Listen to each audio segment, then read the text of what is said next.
Bon alors bonjour à tous, on se retrouve pour une deuxième partie de vidéo sur l'analyse technique en papillon.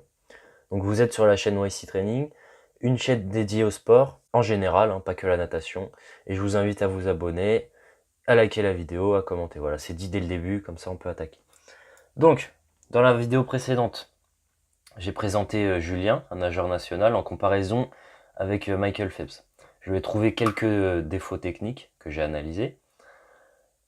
Et aujourd'hui, je vais essayer de lui proposer des solutions à ces défauts. Donc pour moi, le plus important dans ce que j'ai relevé à travailler, ça va être non pas la technique sur l'écartement des bras, même si je vais proposer un éducatif, mais c'est pas forcément le plus important. Mais surtout le travail de souplesse au niveau de l'épaule, pour moi ça va être le plus important, et l'angle poignet avant-bras à la fin de sa propulsion. Donc pour qu'il ait le poignet le plus droit possible à la fin. Donc, on commence tout de suite avec le travail technique sur l'écartement des bras. Donc ça, c'est un éducatif que j'avais vu chez Manodou.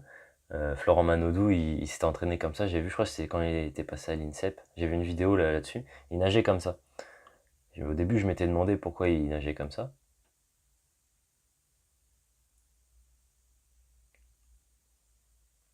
Bon, là, c'est pas Florent Manodou, parce que j'ai pas retrouvé la vidéo. Mais c'est un nageur, un nageur un peu moins confirmé. Et du coup, le principe est le même tout de même, on garde la tête hors de l'eau et on fait son papillon en nage complète. Sauf qu'on a toujours la tête hors de l'eau. Alors le but primaire de cet éducatif, normalement, c'est de mettre plus de puissance dans les jambes, de servir plus des ondulations. Moi, ce que je le propose là, c'est surtout parce il a le regard orienté vers l'avant et du coup, il voit son entrée des mains dans l'eau.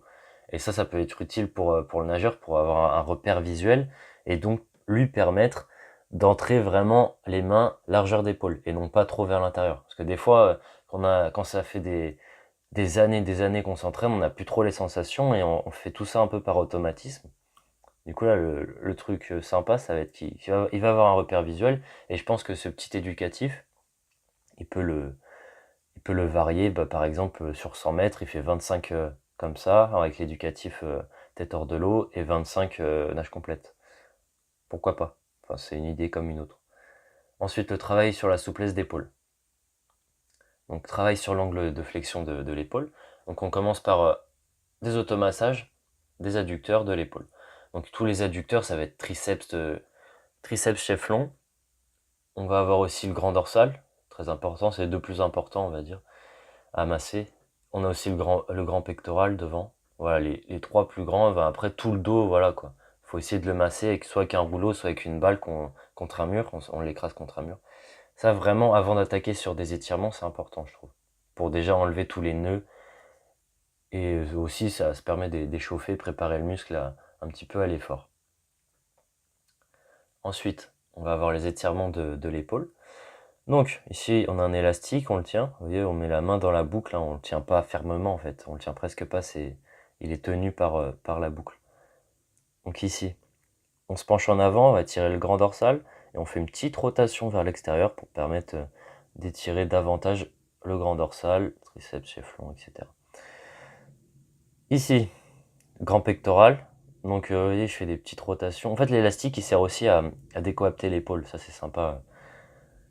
Ça permet une meilleure réhydratation durant la nuit pour récupérer, de décoapter un petit peu ses articulations. Et donc, voilà, une meilleure hydratation et donc aussi une meilleure circulation. On étire aussi un petit peu les ligaments, tout ça. C'est sympa, en fait, de décoapter comme ça un petit peu ses articulations. J'avais vu ça euh, déjà, c'était Christophe Cario qui proposait ça. Il y a aussi Frédéric Delavier et Michael Gundil qui proposent ça dans leur livre Méthode Delavier. Et là, eux, ils proposent plus pour la colonne vertébrale et tout. Et moi, du coup, je l'ai mis plus pour le haut des épaules. Ensuite, ici, on va avoir étirement du triceps. Ici, étirement du deltoïde postérieur. Voilà, donc pour vraiment relâcher cette épaule et les muscles qui sont autour, et donc permettre aussi, en plus d'augmenter l'angle de flexion d'épaule, on permet aussi une meilleure sonnette externe. Donc cette sonnette externe, c'est quand l'omoplate en fait le bas de l'omoplate va aller un petit peu vers l'extérieur. Tu sais quand le nageur il envoie son bras vers l'avant, on voit une petite boule sur le côté là qui vient. Enfin, il vient se former sur le côté. En fait, c'est l'omoplate qui fait une sonnette externe, on appelle. Et du coup, si on a les muscles un peu trop tendus, trop congestionnés, moi ça m'arrive ça. Et du coup, dès dès qu'ils sont trop congestionnés ou trop tendus les muscles, bah on a une mauvaise synchronisation entre tous ces muscles parce que ça forme un couple de force entre eux. Et s'il y a une mauvaise synchronisation, bah c'est là qu'on crée des déséquilibres et donc des risques de tendinite sur le long terme. Parce que des coups de bras, on en passe, on en passe. Puis au bout d'un moment, on va sentir une douleur ici, au niveau de l'acromion, quand on nage. Et du coup, c'est important de relâcher tout ça, je pense. Après, ça le fait moins aux nageurs qui nagent depuis des années. Mais pour quelqu'un qui a fait de la musculation, quand on fait encore et qui congestionne assez facilement, bah on se retrouve vite avec des douleurs aux épaules quand on fait pas ces exercices-là d'assouplissement. Ensuite, les deux derniers exercices, donc ouverture de cage thoracique. Donc après, je propose des exercices, mais juste essayez de suivre les thématiques. Vous n'êtes pas obligé de suivre les exercices à la lettre, hein. Moi, on fait des automassages. 2, des étirements des adducteurs de l'épaule. 3, ouverture de cage thoracique. Il y en a plein des exercices comme ça. Pareil ici, mobilité des rotateurs internes, il n'y a pas que cet exercice-là. Donc là, ouverture de cage thoracique. Le but, on a les coudes sur le banc. On peut tenir un bâton. On peut aussi mettre ses mains à plat pour être plus spécifique à la natation. Si on est sur une boxe, on met ses mains à plat contre la boxe, avec les coudes collés, pareil. Et un petit peu comme si on allait pousser de l'eau, vous voyez. On a les paumes vers le sol, quoi. Les paumes de main vers le sol. Et du coup, là, on va aller s'asseoir. On va aller s'asseoir sur ces talons, tout en gardant le dos droit, le plus droit possible. Parce que si on arrondit, si on crée une lordose, une hyperlordose, bah, on va pouvoir descendre plus bas, mais l'angle de flexion d'épaule, il sera pas plus important. Le but, c'est d'augmenter cet angle de flexion. Ok? Et du coup, on fait des petits allers-retours comme ça, on monte, on vient, mobilité, on reste actif. Et voilà. Ici, mobilité des rotateurs internes. Donc les rotateurs internes, c'est tout ce qui vont permettre d'envoyer la main vers l'intérieur. Donc chez le nageur, en fait, quand il entre dans l'eau, notamment en papillon, sur la phase 1 et la phase 3, même si les bras vont vers l'extérieur, en fait, son numérus, il fait une rotation interne. Si vous regardez bien le numérus, c'est une rotation interne. Et par contre, quand il va vers l'intérieur, son numérus fait une rotation externe. Sauf que sur la fin de propulsion, la phase 3, quand il est en rotation externe, du coup, interne, pardon, de l'humérus, rotation interne de l'humérus, et ben c'est là où il va pousser le plus fort, en fait. Et sur la phase 1, où il est aussi en rotation interne sur la recherche d'appui, c'est là où il va vouloir chercher de l'amplitude. Donc s'il n'est pas souple au niveau des rotateurs internes, et parce que là, ils vont être étirés sur ces phases-là, enfin surtout sur la phase 1, et ben s'il n'est pas souple à ce niveau-là, bah, c'est là qu'il va perdre de l'amplitude. Et donc le but, c'est d'être un peu comme Phelps, c'est d'être assez souple pour avoir plus d'amplitude de propulsion. Ici, ce qu'on a, on se colle ici le dos au mur. Si on n'arrive pas à bien sentir, on met sa main derrière au début pour l'écraser. Donc le but, c'est d'écraser sa main. On colle ses coudes et on colle ses mains. Moi, j'étais pas très souple à l'époque quand j'ai fait les photos, mais maintenant, normalement, j'ai le poignet collé. Donc vous voyez, faut travailler régulièrement ces petits exercices pour permettre une meilleure amplitude et être plus à l'aise dans l'eau. C'est vraiment important.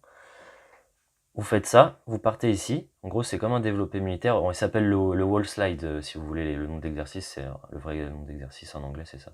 Je l'appelais développé militaire au banc sans poids, au mur sans poids. Donc on part d'ici et on va faire un V en fait. Normalement, ça part en V. Là, j'ai mal pris la photo, mais ça part en V comme ça sur l'extérieur. Et toujours, le but, c'est d'avoir toujours cette main en contact avec le mur et ce coude en contact avec le mur et ce dos en contact avec le mur. Toujours, toujours. Et là, vous allez voir qu'au niveau de l'omoplate, vous allez sentir une tension, parce qu'en fait, c'est tous les rotateurs internes ils vont tirer sur les tendons qui s'attachent à l'omoplate, notamment le sous-scapulaire qui va pas mal tirer.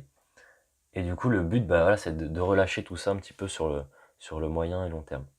Même avant une séance, hein, ça, je vous conseille de le faire, c'est important. Donc ensuite, sur la phase 2, donc là, on a vu toute la phase 1, tout ce qui concerne la phase 1 dans la nage. Donc entrée des mains dans l'eau et balayage extérieur. Donc tout ce qui concerne amplitude et technique. Et maintenant, phase 2, un potentiel travail technique pour le rapprochement des mains sous l'eau, mais pas indispensable. J'ai mis pas indispensable parce que comme on l'a vu, Chad Leclos, lui, il rapproche pas du tout ses mains sous l'eau, et pourtant c'est un nageur olympique. Donc, est-ce que c'est vraiment un facteur limitant de ne pas rapprocher ses mains, de rapprocher ses mains ou pas les rapprocher? Ah ça, on sait pas trop encore, et on verra ça dans une autre vidéo. Je vais faire une autre vidéo sur le sujet. Je vais essayer de comparer Chad Leclos avec Phelps, je pense. Et puis je pense qu'on va trouver un truc assez intéressant. On passe directement à la phase 3. Donc la phase 3, c'est la dernière phase de propulsion. Donc là, pour le coup, l'humérus, lui, il fait une rotation interne, mais le bras va vers l'extérieur. Donc le bras tire, tire, tire, et on avait vu que chez Julien, à ce moment-là, le poignet fait une petite extension. Donc moi, ce que je propose, c'est un éducatif totalement opposé. Donc on va corriger cette extension à la fin, en lui demandant de faire sa fin de propulsion, donc sa fin de poussée, avec le bras, le poignet en flexion. Totalement l'inverse, en fait. Pour l'obliger, en fait, à sentir cette... c'est un éducatif, hein, donc la propulsion n'a pas du tout été efficace sur cet éducatif. C'est juste pour qu'il sente, cette exagération, on va dire. Et après, on le fait nager après sur de la nage complète, on le fait alterner, et le but, c'est qu'il trouve ce juste milieu, qu'il arrive à avoir ce poignet tout droit, tout droit. Donc, je sais plus où est-ce que j'avais vu ça, mais j'avais appris ça en cours.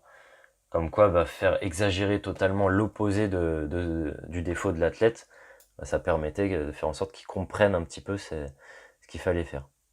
Donc, attendez, je vais vous passer, voilà. Donc là, il y a la bibliographie. Bon, je le mettrai en description. Bon, les 3 premiers, voilà, c'est des livres. Après, ça, c'est des cours. C'est pas pour vous. Parce qu'en fait, c'est un oral que j'ai passé en cours. Du coup, voilà, forcément, j'ai mis des cours de STAPS, mais vous, ce qui vous intéresse, c'est juste les livres, je pense.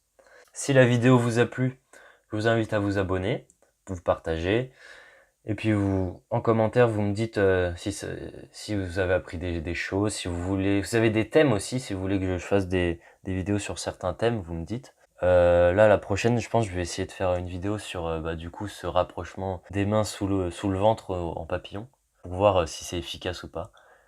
Et voilà, je vais faire une petite vidéo là-dessus.